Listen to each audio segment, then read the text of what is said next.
Today, we are happy to invite three teachers here to share with us about the fundamentals of Quantum School of Zen teaching.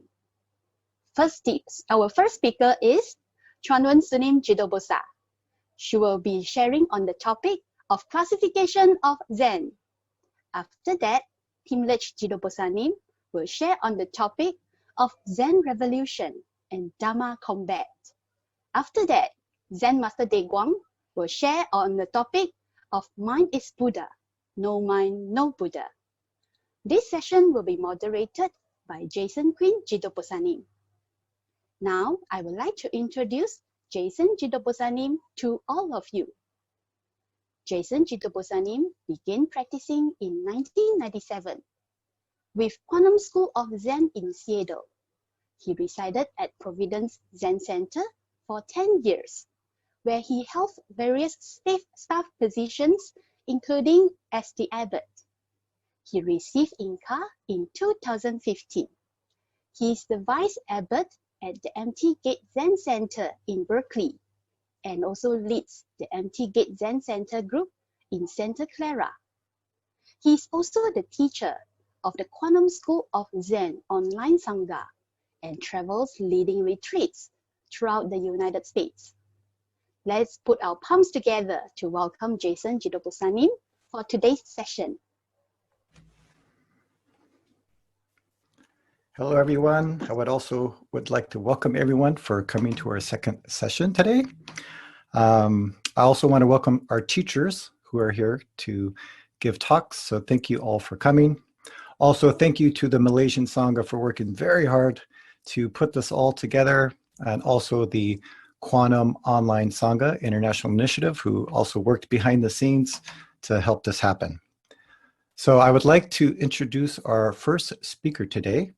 This first speaker will be Chuanwen Sunim. She ordained as a nun in 1988. She did her first Zen retreat during the winter of 1997 at Hwagesa in Seoul, Korea. Chuanwen Sunim then participated in most summer kilches at Musang Sa since 2010. She currently is the abbot of the Hobeng Buddhist Temple in Kuala Lumpur, Malaysia. Thank you, Sunim, for coming and giving us a talk. Okay, thank you, Jason. Hello, everyone. Today, I'm going to share with you about the classification of Zen. In today's world, if you do not know what Zen is, then it's not fashionable. Indeed, Zen has become a new fashionable term.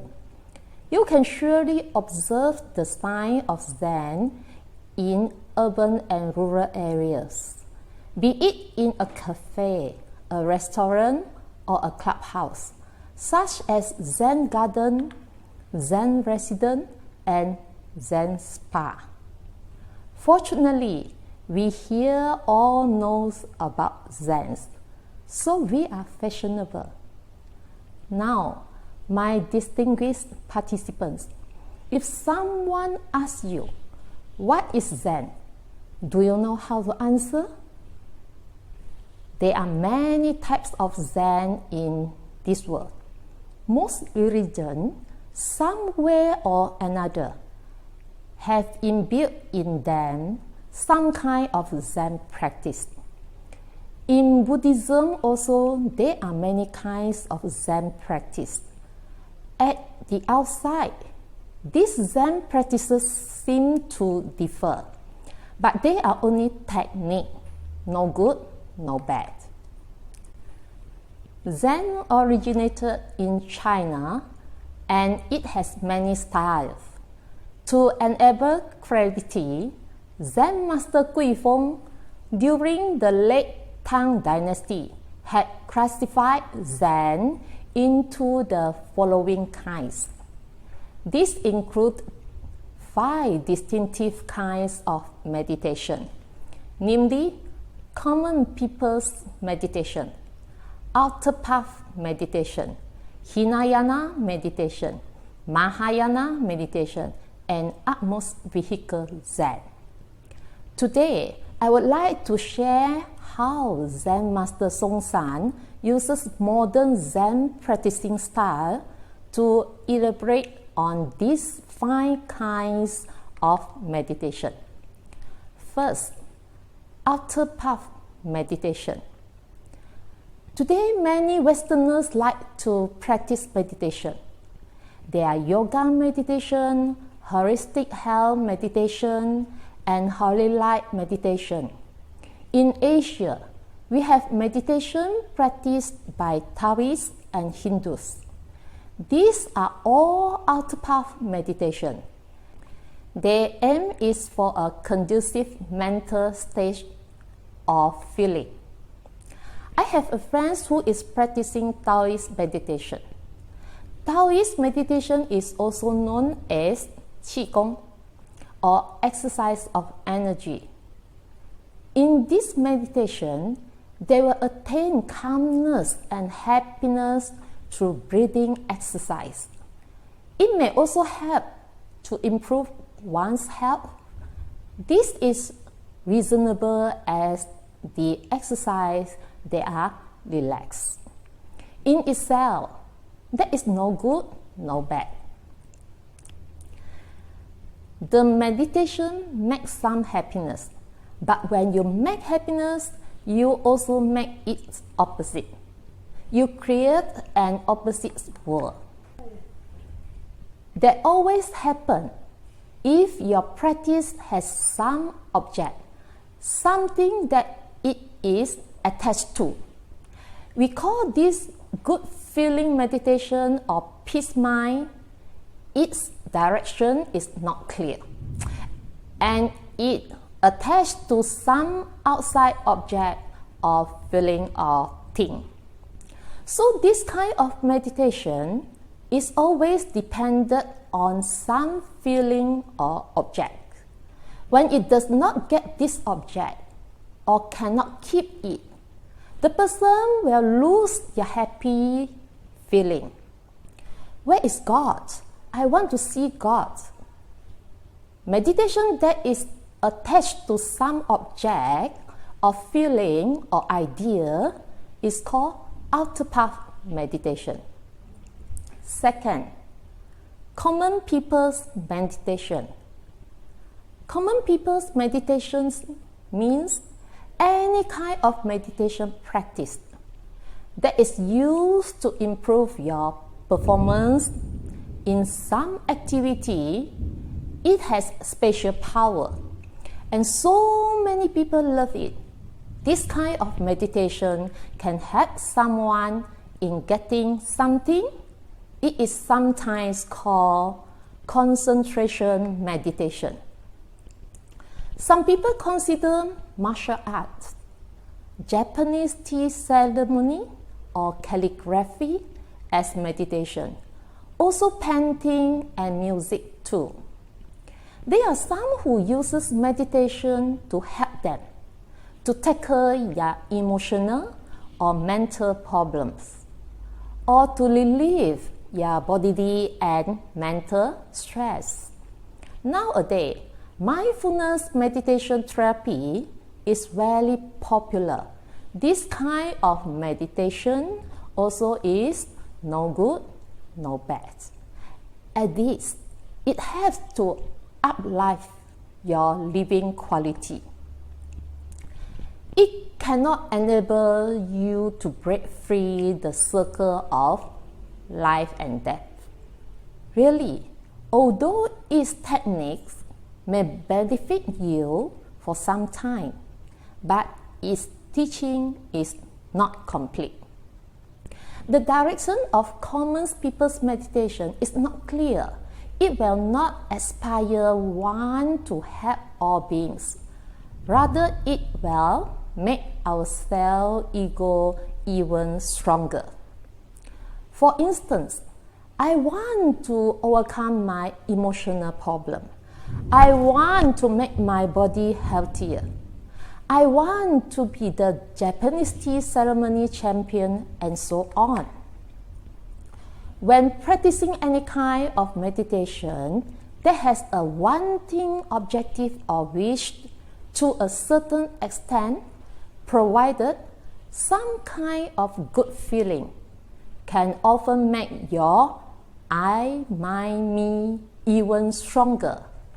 If you use this kind of mindset to practice, then you are doing common people meditation. Third, Hinayana meditation. Currently, Hinayana meditation are very popular in Western and Asian countries. This meditation helps the practitioner to perceive or have insights into the impurity of their bodies, impermanence and non-self. This meditation also emphasizes on the practice of sila, samadhi and wisdom. The goal of this form of meditation is to attain complete stillness and extinction or nirvana. 4. Mahayana meditation. This kind of meditation is based on the 6 fundamental insights of Mahayana teaching. 1. Insight into the existence and non-existence of the Dharma. 2. Insight into the nature of name and form are emptiness. 3. Insight into existence, emptiness and the middle way. 4. Insights into the nature of phenomena. 5. Insights into the interpretation of phenomena. 6. Insight which sees that phenomena themselves are the absolute. When you attain unhindered mind, then you will no longer have separation between you and me. Then all your mind, activities and actions are great bodhisattva way. The practice of these 6 insights can be expressed by the teaching of the Avatamsaka Sutra. If you wish to thoroughly understand all the Buddhas of the past, present and future, then you should view the nature of the whole universe as being created by the mind alone. 5. Amos Vehicle Zen. If everything is created by mind alone, what makes mind? Directly, attending the true nature of mind is the aim of the Amos Vehicle Zen. This kind of Amos Vehicle Zen can be further divided into 3 categories. First, theoretical Zen. Form is emptiness, emptiness is form. Everything in the universe has the same substance. Just like it is taught in the Heart Sutra, form is emptiness, emptiness is form. I am you and you are me. Understanding this is correct, but this is still only thinking. It is not complete enlightenment. One day, a student informed the Zen master, I think I got enlightenment. Zen master replied, what did you attain? Student answered, I attained nothing. Zen master replied, you attained nothing? That's wonderful. But who has attained nothing? Student answered, well, I attained nothing. Upon hearing this Zen master hit the student with a stick and asked, who attained that? The student was stuck and could not answer. Perhaps this student understood something, but this is not a complete attainment. It is not true attainment. We call this theoretical Zen. There are many people who have strong conceptual experience that form is emptiness, emptiness is form. but it still remains a dry cognition. It cannot help your life. Second, Tathagata Zen, no form, no emptiness. The Mahaparinirvana Sutra says, all formations are impermanent. This is the law of appearing and disappearing. When appearing and disappearing disappear, then this stillness is bliss. This means that when there is no appearance or disappearance in your mind, then the mind is in complete stillness and bliss. This is the mind devoid of thinking, and this is your mind before thinking arises. Here is a stick. Are you and the stick the same or different? If you say the same, I will hit you 30 times. If you say different, I will also hit you 30 times. Same or different, they are opposite thinking. Now, what can you do? This mind only this point, before thinking. You cannot open your mouth to express it. This point is no Buddha, no Dharma, no good, no bad. No same, no different. No emptiness, no form. There is nothing inside it. This is a truly empty mind. This empty mind is the mind that does not appear or disappear. Keeping this mind at all the time, that is Tathagata Zen. Whenever someone asks Zen Master any question, Zen Master Linji answer, Ha! Zen Master Guji lifting one finger. Zen Master Toksan only hit them. Zen Master Songsan. These styles tell us that everything originated from the same substance, and this substance has no name, no form. No words can convey it. On the contrary, it can only be demonstrated directly through action. If someone says, you and the stick are the same, this the same is only thinking. It's only dry understand. But if you ask me whether the stick and myself are the same or different, this is how I answer.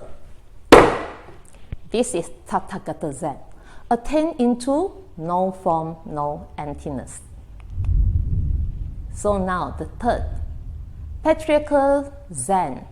Form is form, emptiness is emptiness. Everything in the universe has the same substance, and this substance has no name and no form. But all things also have a specific job and function. When we return to this mind, our mind is clear like a mirror. Red come, reds appear. White come, whites appear. The sky is blue. The tree is green. Sugar is sweet. Salt is salty. Dog barks, woof woof. Just like this. Everything is the truth. Then how does this truth function correctly? How do you make your life correctly? In every moment, you must perceive your correct situation, correct relationship, and correct function. For example, someone holding a cup and asks you, what is the nature of this? If you answer, this is a cup, this shows you attached to the name and form. If you answer, this is not a cup, then you are attached to emptiness. So, is this a cup or not? How can you answer? It's just like this. This is what we call patriarchal Zen. It's very easy. Substance, truth, and function become together in one point. That is your true way and correct life. From moment to moment, with this helps all beings. Somebody hungry, give them food. Somebody feel nervous, teach them breathing exercise. Actually, three kinds of theoretical Zen, Tathagata Zen, and the patriarchal Zen are only one, known as almost vehicle Zen. We sometimes separate them to simplify the teaching and to test a student's understanding. The compassion at thoughts in the almost vehicle Zen is guided by wisdom.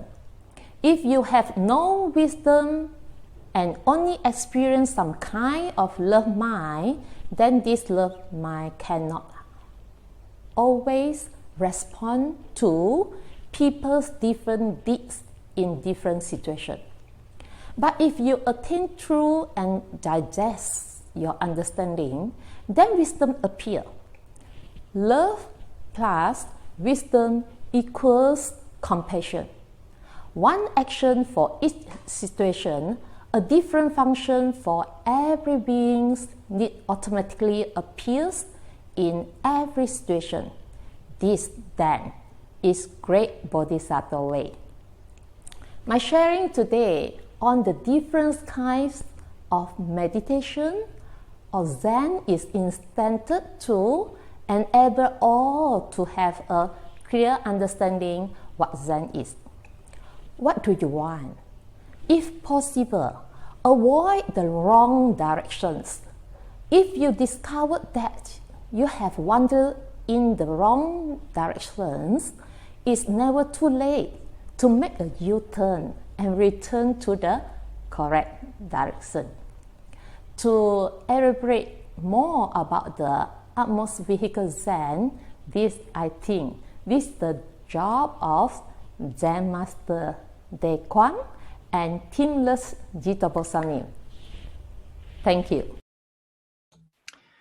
Thank you, Chen Huinsinim Judo Popsa, for your great talk. Our next speaker will be Timothy Lurch Judo Popsanim. Lurch Popsanim received Inca from Zen Master Sung Song in 2001. He was the abbot of the Providence Zen Center in Cumberland, Rhode Island, the head temple of the Quantum School of Zen in America from 2000 to 2006. He has trained extensively in the US and Asia. Lurch Popsanim is currently the guiding teacher of the Ocean Light Zen Center in Seattle, Washington. Thank you for coming, Popsanim. Thank you, Jason. So wonderful to be here this morning. I'd like to say hello from Seattle, Washington in the U.S., where it's very early in the morning. Good morning. Other places, I'm sure it's different times. It looks like there's many people here today.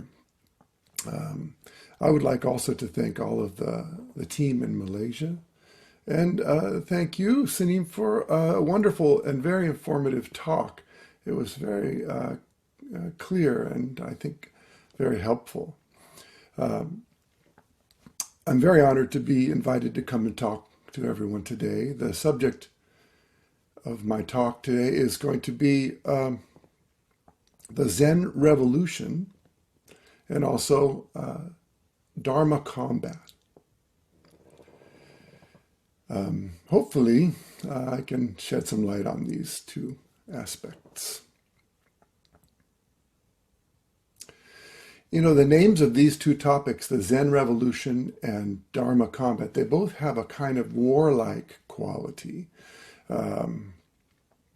Particularly this Dharma combat, which I'll get to in a moment. The Zen Revolution doesn't have any guns or any bombs or any overthrowing of governments or any of those kinds of things, which we often associate with the word revolution. Certainly throughout history, human history, there have been many kinds of revolutions. Usually in the written history, these are kind of military-style revolutions. But the Zen revolution is much simpler than that.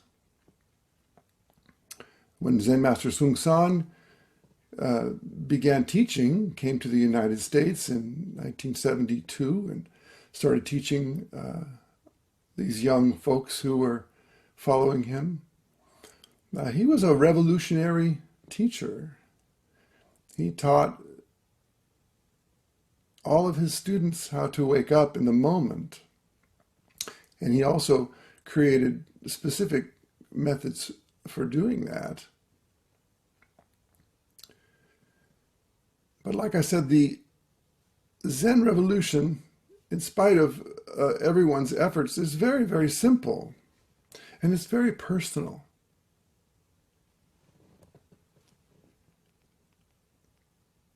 In fact, it's so simple that usually we don't notice it, even though it's happening right in front of us and all around us, right in this moment.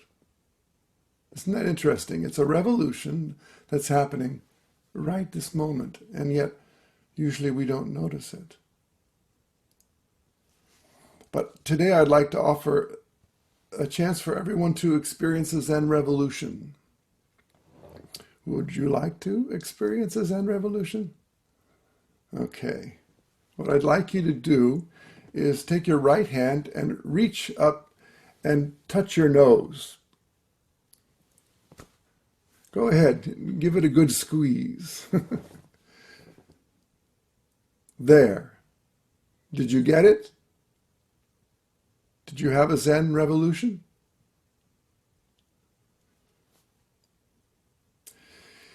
In English, we have a saying, it's as plain as the nose on your face. Usually we say this when someone isn't seeing something very clearly. Someone says, well, where are my glasses?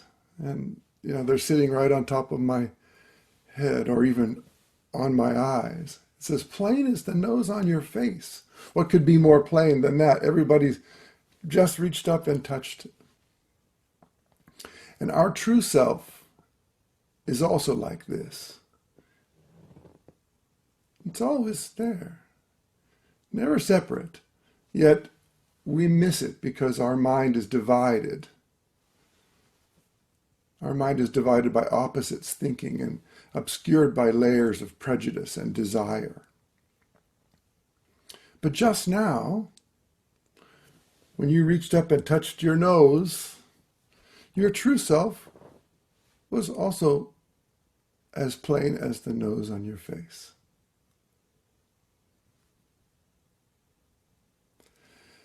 So now we have experienced a Zen revolution. And it's not limited to reaching up and touching your nose, although that is not a small thing. But moment to moment, as Sanim already said, when our mind is clear, when our mind is without opposites, we return to our original before thinking mind. Then moment to moment, our true self is also shining clearly. And that is a Zen revolution.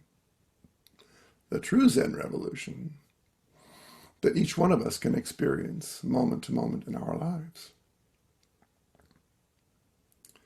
So now we're going to talk briefly about Dharma combat. Now, this name also has a very sort of martial or warlike quality.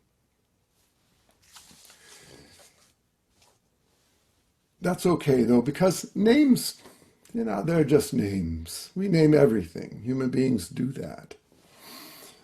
But we have this word Dharma combat. And if you look at Zen history, you'll see there's many kinds of examples, many examples. In fact, Sanim just spoke of a few. So perhaps a student comes and asks their teacher, what is Buddha? And their teacher says, dry shit on a stick. This is a kind of Dharma combat. There's a question and a response. And then perhaps the student might follow up. We don't hear about that part of it, but maybe there was a little bit of a follow-up. There's an advance, and then there's a defense, and perhaps then there's a follow-up. One of my favorite stories is when a monk came to the hot springs to have a bath. And after he had taken his bath, he saw the woman who owned the hot springs or looked after it.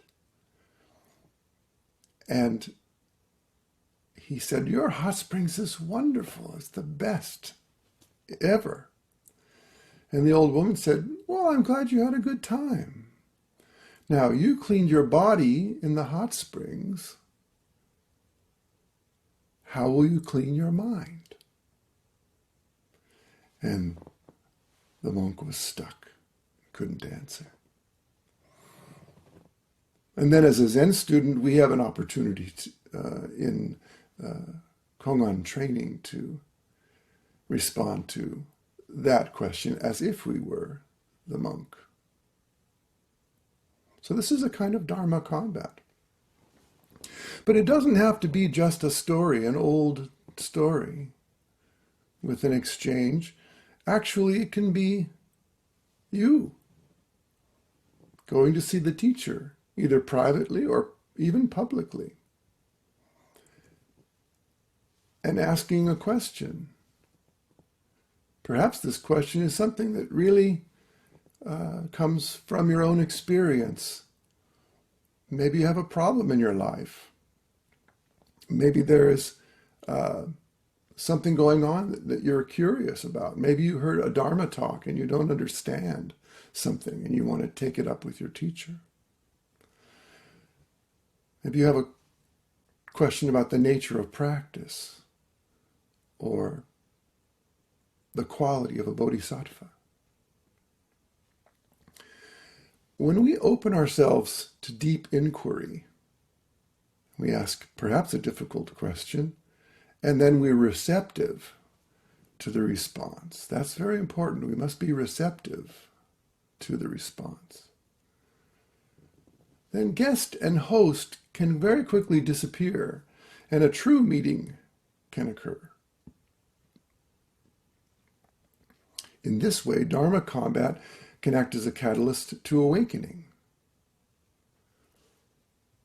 If we drop our performance anxiety, if we drop our need to be right, if we let go of our own concerns for how we look or how we behave, trying to impress the teacher with our great wisdom, all of those things are hindrances. So when we ask a really true question and then are receptive to the response, then this kind of true meeting with no guest and no host can occur. Then meeting with the teacher has great value. And Dharma combat can be a catalyst for this.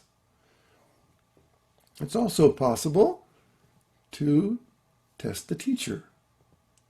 Many times people have come to see me and they ask me a very difficult question because they want to see who's sitting in this seat? Who am I coming to see?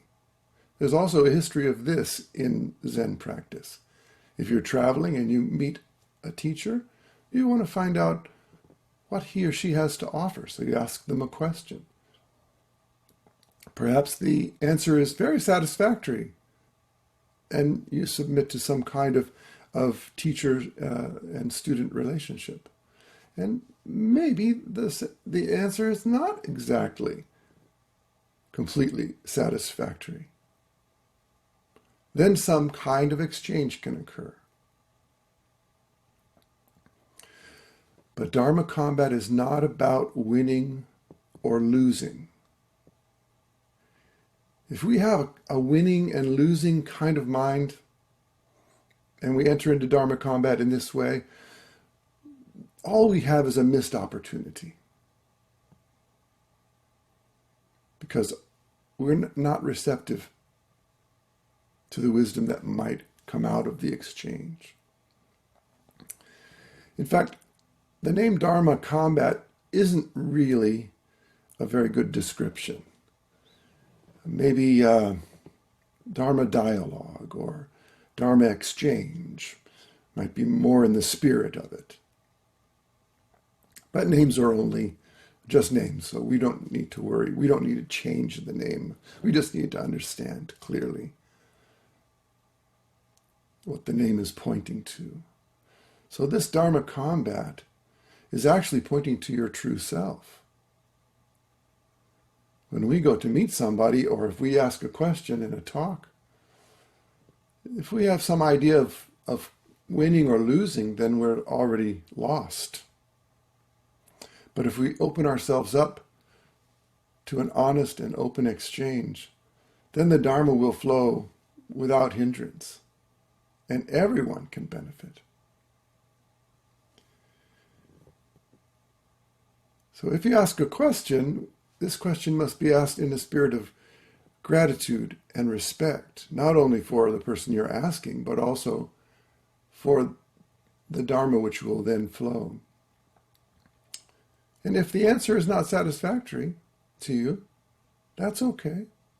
Then you can ask another question and try and get to the bottom of it. And in that way, the questioner and the person answering the question, they become one in that moment. There's no separation. There's no division. There's no winning and there's no losing. So the Zen revolution, which is as plain as the nose on your face, and these exchanges, what we call Dharma combat, but are really just human beings engaging in the Dharma. These two aspects really have the quality of Sangha.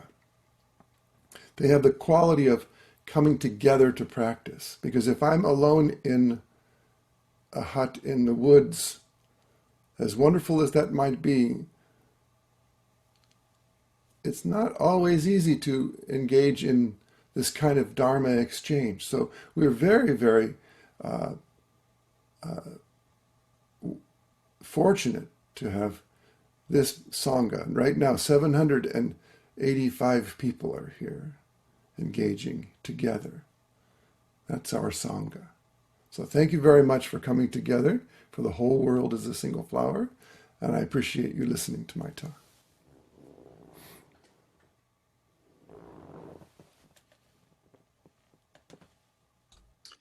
Thank you, Lurch Poopsney, for your talk.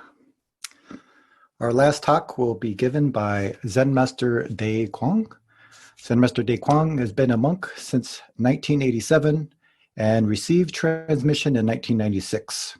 He is the guiding teacher of the Great Lake Zen Center in Milwaukee, Wisconsin, which is in the USA.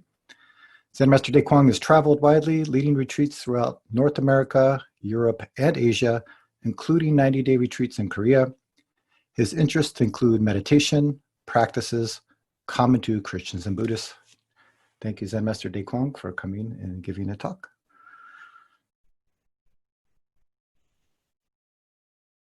Hello, everybody. Thank you for attending this international conference. Actually, you attending is probably the most important thing. I'd also like to thank Lurch Popesanim and Chunwan Fasher for their clear talks.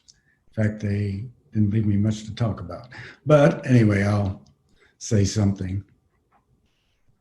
Also, I'd like to thank everybody who organized this meeting.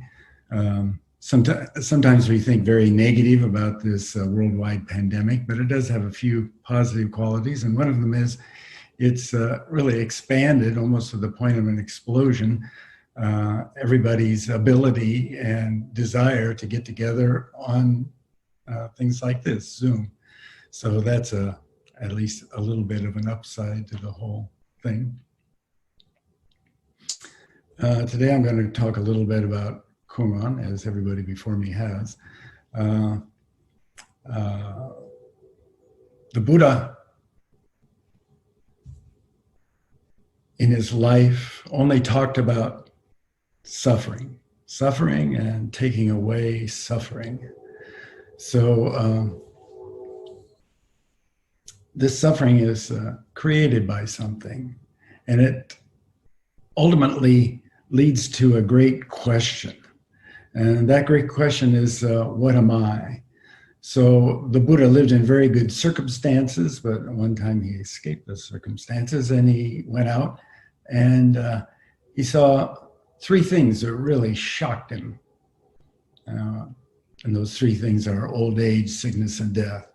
And of course, those three things are apply to us just as much today as they did 2,500 years ago. So actually, these three things are like our original teacher. So once you see them, then you have this, every human being has this bad feeling, you don't want to get old, like me. You don't want to get sick. That's why you don't like this pandemic, because it involves sickness and disability. And of course, you don't like death. But there's no avoiding them. So the Buddha saw that, you can see that, I can see that. So this is very, we might say in English, brutally simple. These three things are always with us, they're always hanging around, and you never know when they're going to strike. Am I going to live for 1 minute more? Am I going to finish this talk? Or am I going to hang around till I'm 120 years old, like Zhao Zhou, Zen master? So you just don't know. So when he saw these three teachers, inside his mind appeared this big question. Well, then what am I actually? So we might associate ourselves with our body, might associate ourselves with our family, we might associate ourselves with our religion, our profession, our gender, our marital status, or lack of there, if we're a monk or a nun. So, but you'll notice that old age, sickness, and death remove those things. So then inside of the Buddha's mind appeared this great question. What in the heck am I? What am I? Why are we here? Where do we come from? So these are all natural questions that arise out of our experience of these three basic things that we all experience. So this basic question is primary in Buddhism, but it appears in all religions, all philosophies. It appears in our life maybe daily, right? So this big question is what led the Buddha to leave home and go to try to find the answer. So Buddhism is also about that, helping us to find the answer. And this helping takes many, many, many, many forms. So the helping or the search that Buddha did was he just left home and went ultimately just to sit under a tree and look inside. So basically all Buddhist techniques, and there are many of them, and they developed over the years, point towards this very simple thing, just looking inside and finding the answer to the question. So that's what the Buddha did, and then boom, he has a kind of experience. So to me, it was always interesting. Buddha isn't reading a book or listening to a lecture. He's just looking inside of himself, and then he has a direct experience of his true nature and the answer to the question. So this experience of his is like the basis of Buddhist teaching. So one way to think about the sutras, or today we're talking about Kongan practicing, is it's all pointing towards or leading you to have a direct experience of what you actually are.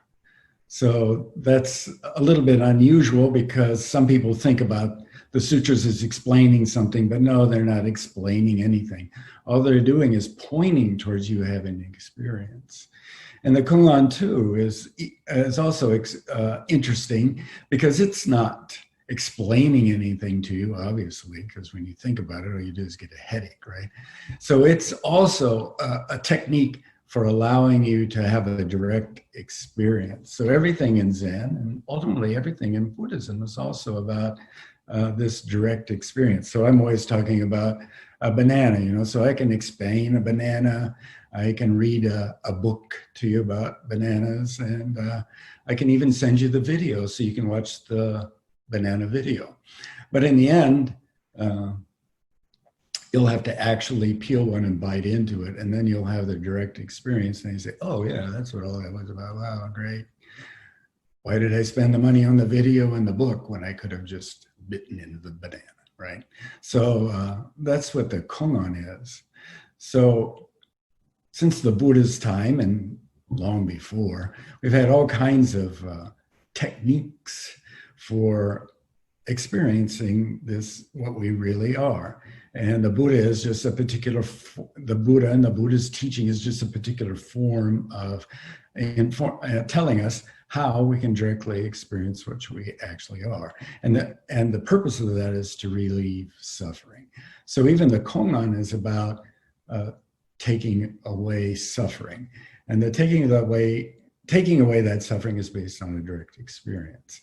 So over the last 2,500 years, as Chung Wan Fasher was talking about, we've developed many techniques, teaching styles, all kinds of things to help bring about this relief of suffering.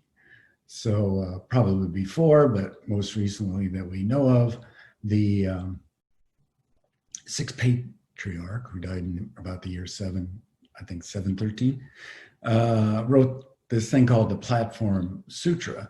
And this is probably the first appearance of the notion of Kongan, although it's thought to have originated originally in Taoism. But it involves a kind of technique to allow you to experience letting go of your thinking and returning to just this moment and becoming one with this situation. Now that situation may be your daily life, you're washing dishes, driving a car, or kissing your wife, but it can also be a situation that is created by the Kongan, and then the kind of teaching method is for you to directly experience becoming one with that particular situation. So this points to something, our true self. So when the Buddha got enlightenment, he said, wow, this is great. Everybody already has it. Everybody already has Buddha nature. That means everybody already has the answer. But they don't know that. Because they don't know it, they suffer. So that's the purpose of the Kongan, is to allow you to experience the answer to that question, to directly experience your original Buddha nature. So traditionally there are 1,700 Kongans. And originally there's just one Kongan, what are you? Even the famous Zen master Ikkyu said, forget about all those 1,700, there's only one, what are you? So that's the background. The background thing is that there's only one, right? So, but just like in traditional Chinese medicine, if you have something wrong with you, they might stick in a lot of needles. I remember I went with Zen master Sung Sung to a acupuncturist, a Chinese, no, he's a Korean acupuncturist in New York City. And he stuck one needle into me, but he stuck about 100 needles into Zen master Sung Sung. So depending on the circumstances, you might have to stick in a few, maybe you stick in 1,700 to cure your problem. But the intention is all the same, and that is to have you get better. So the illness is suffering, and then how do you wake up from that, and how do you help the world? So Zen is very simple. It just means find your true self, which means wake up, and then help the world. Use that awake mind to help the world. So this is very simple, and that's also the Kongan's job. So it's, as Lurch Popeson said, it's not being attached to that question, not being attached to the Kongan, but letting the Kongan work on you so you can wake up. So today I was told I should talk about Matsu Daoyi, and he's the Dharma heir of the sixth patriarch who wrote this Platform Sutra. He's 3 down from the sixth patriarch, so you might say he's the 8th patriarch.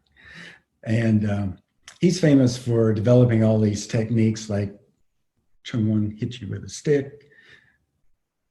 So that's a kind of technique that originally come from him. So he used these shock techniques. And the thing that the shock technique does is it has you let go of your thinking for just a moment. Right? Some people say it takes away your thinking, but I think it's better to say that it allows you to let go of your thinking. So you experience your thinking going away when somebody hits you, right? Or somebody asks you a question you don't know the answer to. Then you think, oh, what? Mm-hmm. You know, so for just a moment, your thinking goes away. And at that moment, you experience what we call this don't know mind, because, well, you don't know the answer to the question. So actually, that's the Kungan's job, to give you a direct experience of this don't know mind. And then this don't know mind actually allows you to answer this question, which we call a Kungan. So Zen Master Seongsan took two different exchanges from Matsu and students and turned them into Kongans by adding a question to them, right? So the question is a before thinking question. So that's kind of unusual, because usually when we think about questions, we think about them as thinking, you know, like, how do I get downtown, or where did I put my toothbrush, or how come the dog is barking outside? So we can think about that. And you might get an answer that way. Like your wife might tell you, well, the dog is barking because the postman just came, and he always barks when the postman came. And so then you think, oh yeah, that makes sense. So those are all thinking kinds of questions. But then there's a very important other kind of question. We call them, in the Quantum School of Zen, we call them before thinking questions. So this what am I is an example, the primary example of one of these before thinking questions. So a before thinking question is one that can't be answered for you sufficiently by lecturing you, or telling you to read this or look at that or listen to my talk or anybody's talk, but it's answered by returning to your before thinking mind, and then your intuitive self, your true self, will just naturally answer it. So this is very simple. In fact, Zen is very, very simple. In fact, it's before the opposites of simple and complicated. It's even before that. That's how brutally simple it is. So one time somebody asked me, well, why can't I answer that koan? I said, well, it's very simple. It's because the answer is too simple, right? So you're attached to some kind of idea about yourself, or the koan, or me asking you the question, or Zen, or whatever. So the human mind is kind of like Velcro, you know, it can stick to anything. So it even sticks to the teaching that wants you not to stick to anything, right? So that's why we use all these different techniques to create a situation where you let go of that and directly experience this moment, which is what you truly are. So Matsu one day was asked by a monk, what is Buddha? And he said, Buddha is mind and mind is Buddha. And it doesn't say much more about what happened after that, but that was interesting teaching. So mind is Buddha, Buddha is mind. Then a couple of days later, another monk came to him and asked him, what is Buddha? And he said, no mind, no Buddha. So that's interesting. One day he said the Buddha was mind, and the next day he said that Buddha was not mind. And in fact, he even went further than that. He says, no mind, no Buddha. So this is a kind of technique, a style of teaching present in Zen, and it originates with the Sixth Patriarch. If you want to read about it, you can read about it. It's in the last chapter of the Platform Sutra. But the technique actually is to, no matter what anybody says, you contradict it. And then that contradiction, like Lurch Pope's said, it kind of leads to a kind of dialogue. In this case, a dialogue which leads to don't know. So the first monk said, what is Buddha? He said, mind is Buddha, Buddha is mind. And then the next time, the same question was asked, and he supposedly contradicted himself. So this kind of contradiction is actually pointing towards you having a direct experience. It's not about explaining anything. It actually doesn't even make any difference whether the explanation is correct or not. So hitting you with a stick, the way Lynchy was hit, doesn't explain anything to you, right? In fact, Wangpo almost beat him quite severely 3 different times before he went off to find a real teacher, right? And then when he found a real teacher, his name was Great Stupid said to him, well, why did Lynchy treat you with such grandmotherly kindness? You know, and then boom, he gets enlightenment.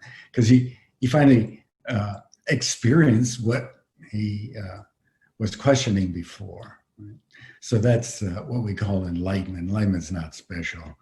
In fact, it's not even enlightenment. It just means wake up just now. So that's the Kumon job. And even though there may be 1,700 of them, they're all just like I already mentioned, they're like these acupuncture needles. They're just sticking you here, there, and ouch, maybe you wake up.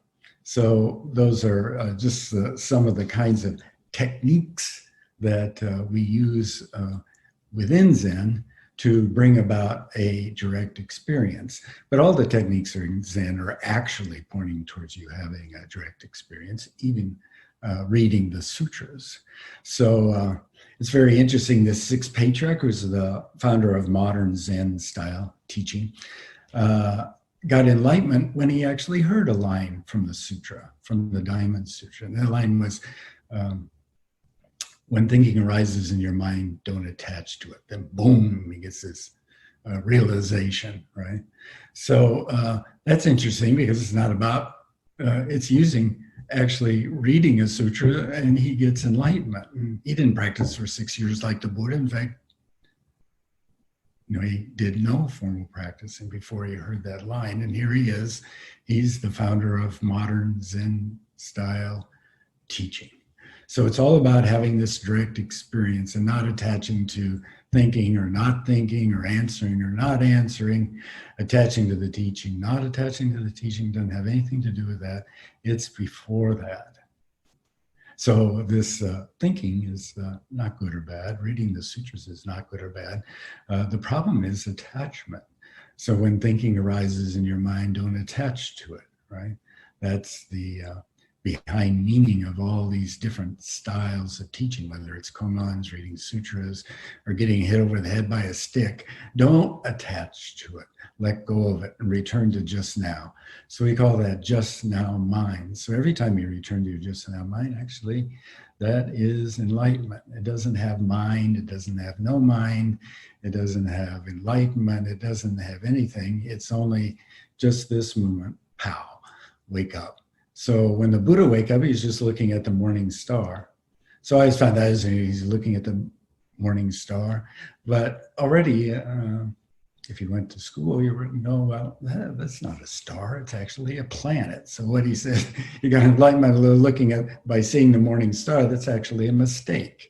But the mistake is a very important mistake because this is teaching us that it's about experience. It's not about the words that apply to it. So even the words that apply to the Buddha's own enlightenment, the origin of all of Buddha's teaching, when the words come out, it's a mistake. On just a conceptual level, it's a mistake. And talking about it, I mean, everybody has seen the morning star. It's really easy to do. And when you do it, that's it too, for you as an experience. But then you start thinking about it. You might even think, well, that's not a star, that's a planet, right? So then you've gone back into attachment. If you're attached to your judgment mind, then you've lost it. But it's always about returning to it in just this moment. So there's only one moment in your life, and that's this moment. So in the same Diamond Sutra, it says past mind can't get enlightenment, present mind can't get enlightenment, and future mind can't get enlightenment. So what that points to is just this moment. We call it moment world. So moment world is actually you could call it an enlightenment world. Actually, that's your life. But the interesting thing is, you know, the past, you can't get a hold of that. It's gone, right? And the future, well, you can't get a hold of that because it doesn't exist except in science fiction novels. And then this moment, it already went by, so you can't get a hold of it either. So actually, there's nothing to hold on to. It's just your mind that holds on to things. So these 1,700 kongans, or whatever ones you want to make up. I mean, the whole world is a single flower. Our book of kongans has kongans, Christian kongans, Taoist kongans, and Zen kongans, and traditional Korean ones, and some of the 1,700 ones. Those are all just made up to allow you to connect to this moment, which already went by. So even though we call it just now mind, it's also a mistake, because what you truly are is before any of those kind of ideas. So I want to thank you for listening and for attending this conference. Most important is to do some practicing so you can wake up just now and help the world. So thank you for listening.